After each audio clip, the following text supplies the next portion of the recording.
Of course, our dear beloved ones, with a great honor, we are going to invite our very next guest. He's foreigner as well, highly qualified teacher at the Merit School as well as Cambridge University, if I'm not mistaken, Mr. Jawid Jamali.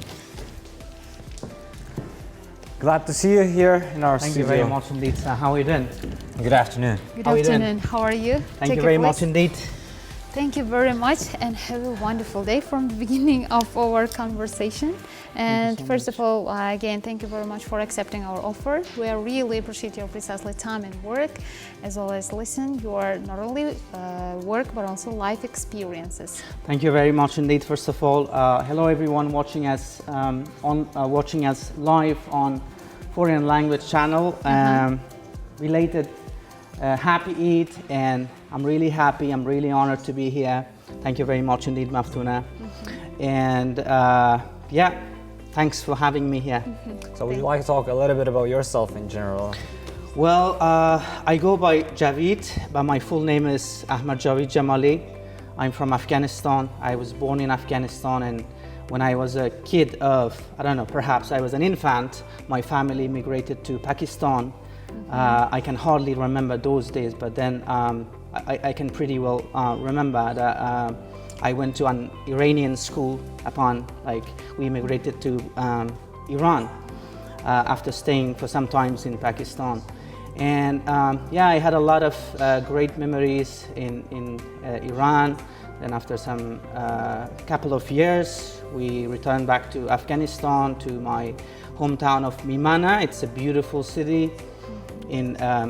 It's bordering Turkmenistan actually, and many of the people in Maimana, they speak Uzbek. Uzbek is like the main language there because more than 90% of the population.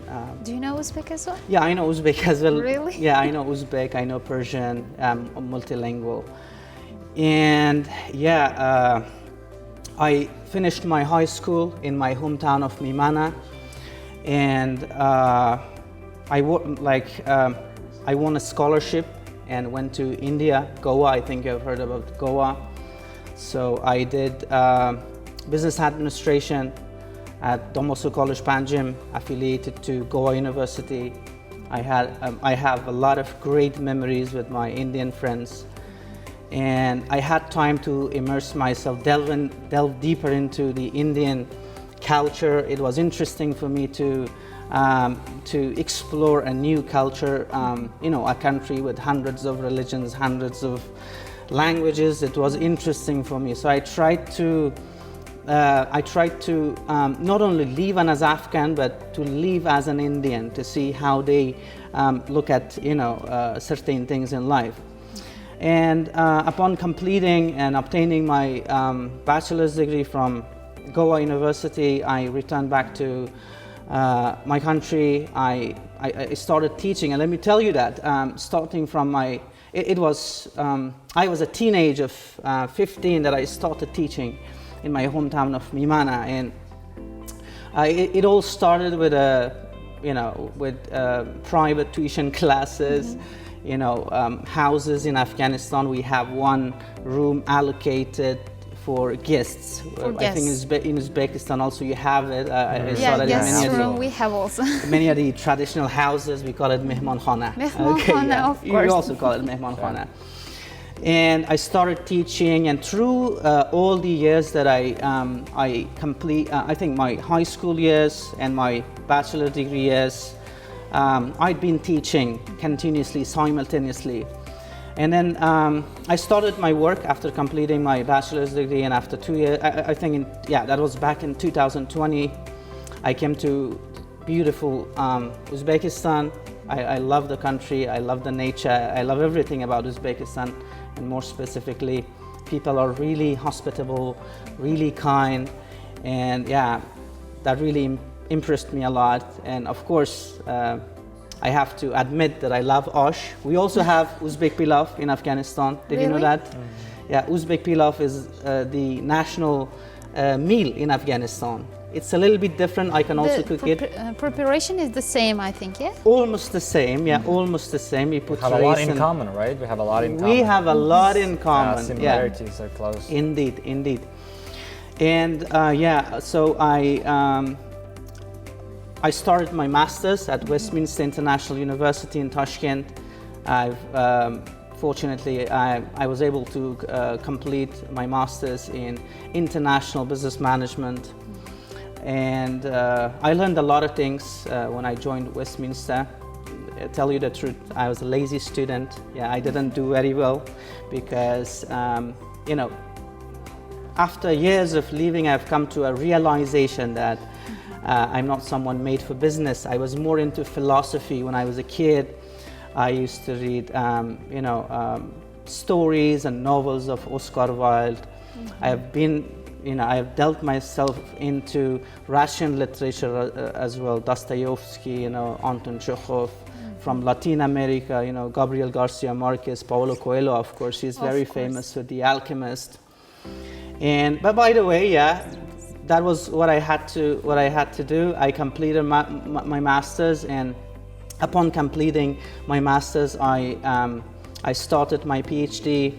And as long as I was working as an English teacher, you know, from 2021, so I chose a topic which is related to private schools in Uzbekistan. And one thing I want to mention is that at the moment I'm working for Horizon Academy. Yeah, I used to work for Merit, now for Horizon Academy, and at the same time I'm teaching you know, bachelor students at Cambridge International University, and newly they've changed the name to Millat Umid University. Yeah, of course, Cambridge. Yeah, and yeah. Really interesting, brief story of your Thank life. you. Thank you very much for all of the unique informations. And we have a bunch of questions about your stories as well. And first of all, why did you choose this profession? Did you have some interest from your early childhood to become a, just like the highly qualified teacher? Who or what motivated you to choose this profession? Who or what has taught you the school of life in this place? Well, I think, thank you very much indeed for the question. Well, I think I have it in my blood, kind of, as my father was also a teacher, apart from his other, you know, activities in the society. You know, we had basically we had a mini school at home. Like the routine would be every day, get up and then, you know, do your prayer. Then we had like those mini classrooms at home where we learned like a lot of books, like from poetry to mathematics to languages. And my father used to teach me, and I was inspired by the way my father taught. And one ability that made my father unique was that he was able to pick a difficult topic and then symbolize it so that any student, even with the lowest IQ, can understand it. So that really inspired me. And when I started